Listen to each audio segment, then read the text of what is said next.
തോമസിനെ ആദ്യമായിട്ട് കാണുന്നത് KCB സബ് സ്റ്റേഷനിൽ വെച്ചിട്ടാണ്. ബട്ട് ഞാൻ ഒരിക്കലും വിചാരിച്ചില്ല എൻ്റെ ലൈഫ് പാർട്ട്ണർ ആവും എന്നുള്ളത്. ഹീസ് ആക്ച്വലി സോ ഗുഡ്, നല്ല സ്വഭാവമാണ്.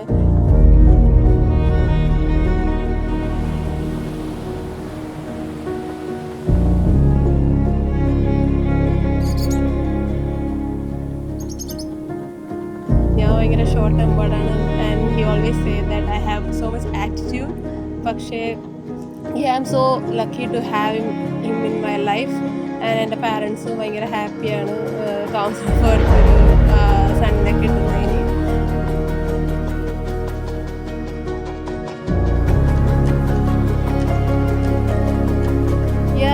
എപ്പോഴും ഭയങ്കര ചിരിച്ചുകൊണ്ടിരിക്കും. എനിക്ക് ഫസ്റ്റായിട്ട് ഓർമ്മയുള്ളത് എന്നെ ഫസ്റ്റ് ടൈം ഞാൻ സബ് സ്റ്റേഷനിൽ ചെന്നപ്പോഴത്തേനും എപ്പോഴും ഞാൻ എന്തെങ്കിലും പറയാൻ തുടങ്ങുമ്പോഴത്തേനും ചുമ്മാ ചിരിച്ചുകൊണ്ടിരിക്കും. അപ്പോൾ ഞാൻ ഈ ചേട്ടനൊക്കെ ഫുൾ ടൈം ഇങ്ങനെ ചിരിച്ചുകൊണ്ടിരിക്കുന്നത്. അപ്പോൾ ഞാൻ ചോദിച്ചപ്പോഴത്തേനും ഈ തോമസൻ പറഞ്ഞത് like he's always happy around me. എന്നെ കൂടെ ആയിരിക്കുമ്പോഴത്തേനും ഭയങ്കര സ്ട്രെസ് ഫ്രീ ആണ്, ഭയങ്കര ഹാപ്പിയാണ്.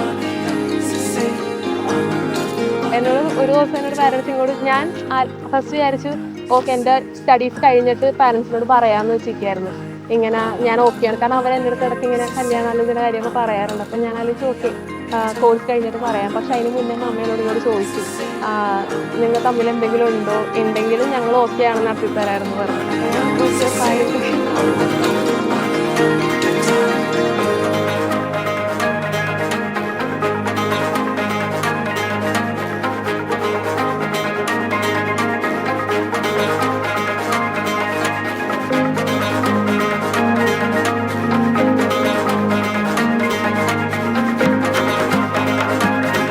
എൻ്റെ ഫാമിലിയും ചോദിക്കാൻ നേരത്തെ എന്നോട് ചോദിച്ചു നിങ്ങൾ തമ്മിൽ എന്തെങ്കിലും റിലേഷൻ ഉണ്ടോ, ഉണ്ടെങ്കിലും നമുക്ക് ഓക്കെ ആണെന്നൊക്കെ പറഞ്ഞപ്പോഴത്തേനും ലൈക്ക് ഞാൻ ഹാപ്പിയാണ്. തോമസിൻ്റെ ഫാമിലി വൈസും തോമസിനും ലൈക്ക് നന്നായിട്ട് ടേക്ക് കെയർ ചെയ്യും. എന്ത് കാര്യവും ഭയങ്കരമായിട്ട് ഓവർ തിങ്ക് ചെയ്യും. പക്ഷേ അത് ഞാൻ അങ്ങനെ തിങ്ക് ചെയ്യാത്തതുകൊണ്ടാണ് തോമസൻ ലൈക്ക് ഭയങ്കരമായിട്ട് ഓവർ തിങ്ക് ചെയ്ത് എല്ലാം ഗുഡായിട്ട് നടക്കാൻ വേണ്ടിയിട്ട് ലൈക്ക് ആസ് എ ഹസ്ബൻഡും ആസ് എ ലൈക്ക് ഫാദർ എന്നുള്ള രീതിയിൽ ഭയങ്കരമായിട്ട് കെയർ ചെയ്യും. അതാണ് ഞാൻ കണ്ട ഒരു ഗുഡ് ക്വാളിറ്റി ആയിട്ടുള്ളത്.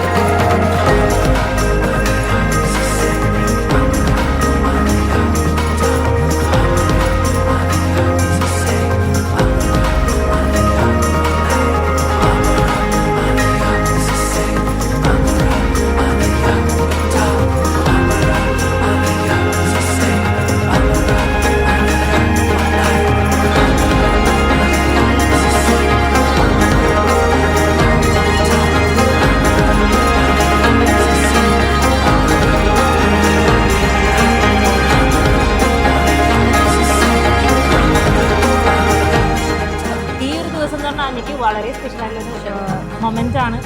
അപ്പോൾ എല്ലാവിധ എന്താ പറയുക ആശംസകളും ഞങ്ങൾ നേരിടും.